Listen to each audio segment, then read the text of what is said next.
आणि आधी मुंबईवर बोलायचं की कोकणावर बोलायचं? मुंबई ही जन्मभूमी आणि कर्मभूमी आणि कोकण ही आमची मूळ भूमी असल्यामुळे मला असं वाटतं की कोकणावरती सुरुवातीची 2 मिनिटं मी बोलतो आणि नंतर मुंबईच्या दिशेने सरकतो. भास्कर जाधव, आपण असं म्हटलं होतं की कोकणातल्या हापूस आंब्याला कोकणामध्येच बाजारपेठ मिळाली पाहिजे.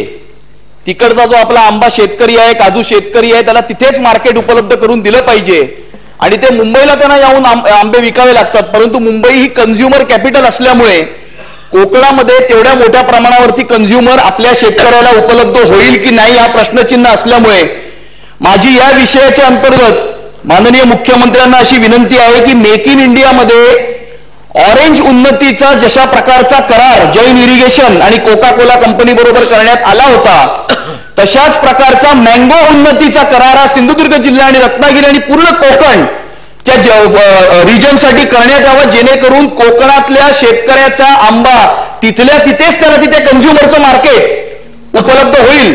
आणि मँगो उन्नतीच नाही पण काजू उन्नती, कोकम उन्नती अशा प्रकारचे मोठ्या प्रमाणावरती प्रोजेक्ट्स तिथे मेक इन इंडियाच्या मार्फत राबवले जाऊ शकतात आणि याची माननीय उद्योग मंत्र्यांनी नोंद घ्यावी. टुरिझमच्या विषयामध्ये आपण असं म्हटलं की केरळच्या राज्यामध्ये खूप मोठ्या प्रमाणावरती टुरिझम आहे, गोव्याच्या राज्यामध्ये खूप मोठ्या प्रमाणावरती टुरिझम आहे आणि त्याच्या तुलनेमध्ये कोकणातलं टुरिझम हे फारच कमी असल्यामुळे मला असं वाटतं की कोकणातली तुलना ही केरळ किंवा गोव्याशी करणं म्हणजे कोकणाला कमी लेखणं आहे असं माझं मत आहे.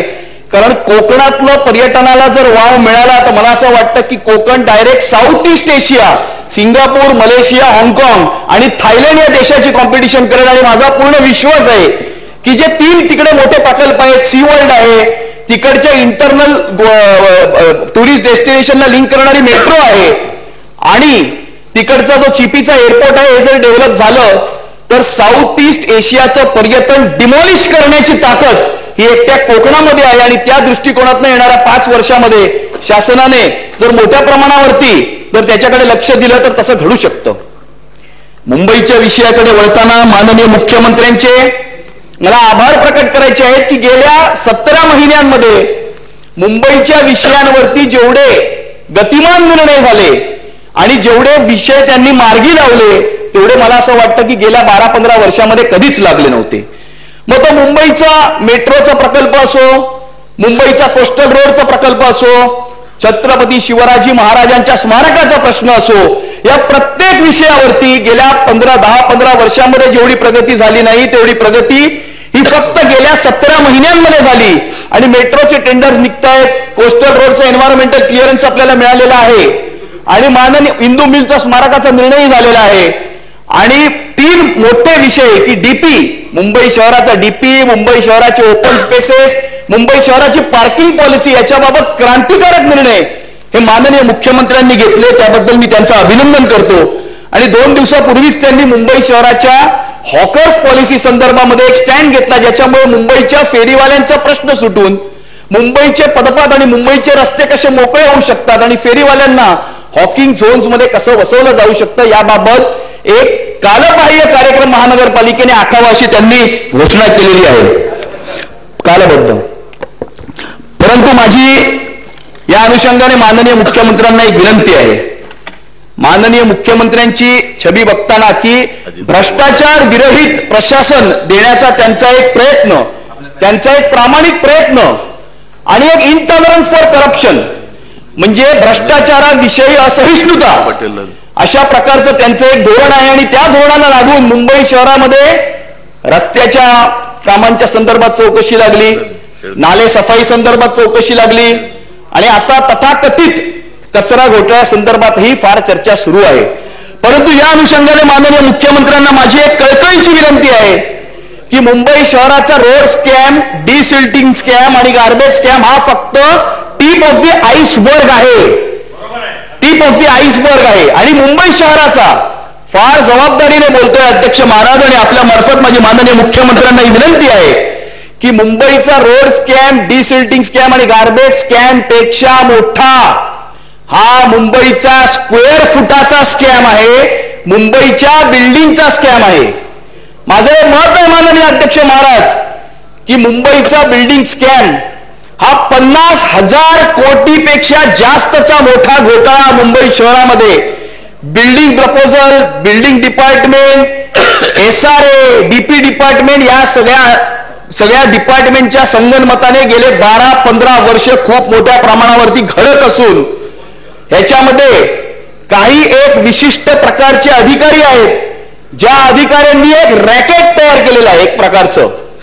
ते रॅकेट असं आहे की मुंबईच्या building proposal department, building department, DP department आणि SRA याच 4 डिपार्टमेंटमध्ये हे विशिष्ट प्रकारचे अधिकारी फिरत असतात. या डिपार्टमेंटच्या बाहेर त्यांची कधीच ट्रान्सफर होत नाही.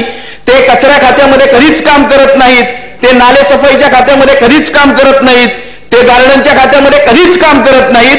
परंतु 8, 10, 12, 15 वर्ष सतत हे 4 खात्यामध्येच फिरत आहेत आणि याचे पुरावे आहेत माझ्याकडे. असे अनेक अधिकारी आहेत. महाले नावाचा अधिकारी आहे, संके नावाचा अधिकारी आहे, अमोल दलाल नावाचा अधिकारी आहे, साखळेकर आहे आणि SRA मधले टांक आणि राव नावाचे अधिकारी आहेत. यांची पोस्टिंगची जर पूर्ण चौकशी केली तर गेल्या 12-15 वर्षामध्ये ते फक्त building proposal, building department, DP department आणि SRA मध्येच काम करीत आहेत. आणि अंधेरी आणि बांद्राच्या बेल्टमध्ये 3,500 फाईल, 3,674 फाईल या गायब आहेत. याच्यामध्ये मागच्या सरकारने एक समिती सुद्धा नेमली होती. माननीय मुख्यमंत्री विरोधी पक्षामध्ये असताना त्यांनी याच्यावरती आवाजही उठवला होता, पण अद्यापपर्यंत त्या चौकशीचा कोणताही निकाल लागलेला नाही. आणि या 3,500 फाईल, प्रत्येक फाईलमध्ये किमान 5 कोटीचा घोटाळा अध्यक्ष महाराज. आणि 3,500 फाईलचा जर 5 कोटीचा घोटाळा आपण मोजला तर 18,500 कोटीचा घोटाळा फक्त अंधेरी आणि बांद्राच्या या 3,500 फाईल मधनच होतो. आणि माझं असं म्हणणं आहे अध्यक्ष महाराज की हे अधिकाऱ्यांचं जे काही रॅकेट आहे त्या रॅकेटचा सूत्रधार किंवा त्याचा किंगपिन जो म्हणतात तो कुणी कुठल्याही म्हणजे माझ्या माहितीप्रमाणे त्याचा कोणी बॉस असेल तर मला माहित नाही, पण तो कोणत्याही राजकीय पक्षाचा कोणी नगरसेवक नाही, आमदार नाही, महापौर नाही, स्टँडिंग कमिटी चेअरमन नाही, म्युन्सिपल कमिशनर नाही, ऍडिशनल कमिशनरही नाही. मग तो कोण आहे अध्यक्ष महाराज? गेल्या 12-14 वर्षांमध्ये 7 ते 8 वर्ष सलग मुंबई महानगरपालिकेच्या आयुक्तांच्या कार्यालयामध्ये OSD म्हणून काम करणारे डेप्युटी कमिशनर सुधीर नाईक हे त्याचे किंगपिन आणि त्याचे हे सूत्रधार आहेत अध्यक्ष महाराज.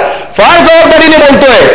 आणि सगळ्या अधिकाऱ्यांची पोस्टिंग कुठल्या कुठल्या खात्यामध्ये कशी करायची, आपले अधिकारी प्रत्येक खात्यामध्ये कसे करायचे, त्यांच्यावरती कशा प्रकारचं प्रेशर आणायचं, बिल्डरांकडनं कशी सुपारी घ्यायची आणि अनधिकृत कामांना अधिकृत करण्याचा मार्ग कसा मोकळा करायचा, हे अशा प्रकारचं काम ते OSD तिथून करत आहे. एक साधं उदाहरण देतो अध्यक्ष महाराज. माझ्या मतदारसंघामध्ये एक श्रीराम नावाची शाळा आहे. त्या शाळेमध्ये 50 सगळे म्हणजे एडेड स्कूल आहे महाराष्ट्र शासनाची. 100% ही मुलं त्या शाळेमध्ये शिकणारी ही गरीब घरातून येतात. 50% मुलं ही मायनॉरिटी समाजातली आहेत त्या शाळेमध्ये शिकणारी.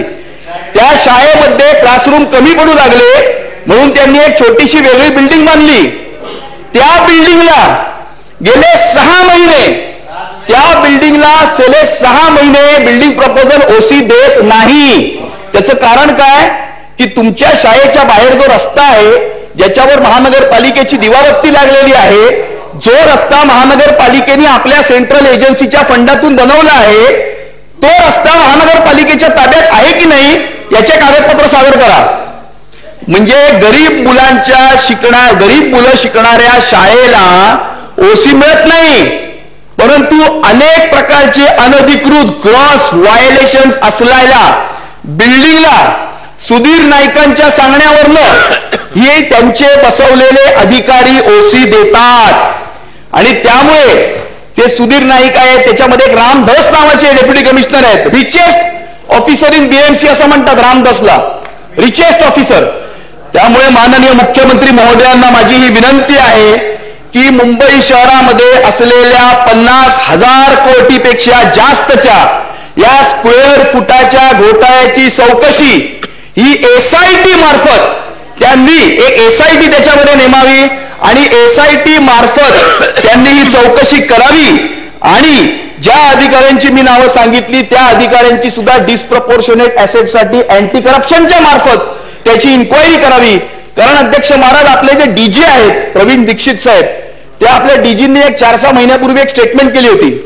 त्यांनी असं म्हटलं होतं की मुंबई शहर महानगरपालिकेमधला भ्रष्टाचार जर कमी झाला तर किमान मुंबई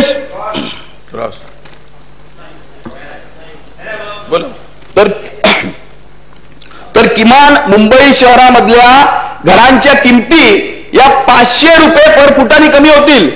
माझं तर असं मत आहे अध्यक्ष महाराज की 500 रुपये नाही, 2 ते 3 हजार रुपयाने मुंबई शहरातल्या घराच्या किमती कमी होतील. त्याचं कारण असं आहे की स्क्वेअर फुटाच्या मागे या अधिकाऱ्यांचा रेट फिक्स्ड आहे.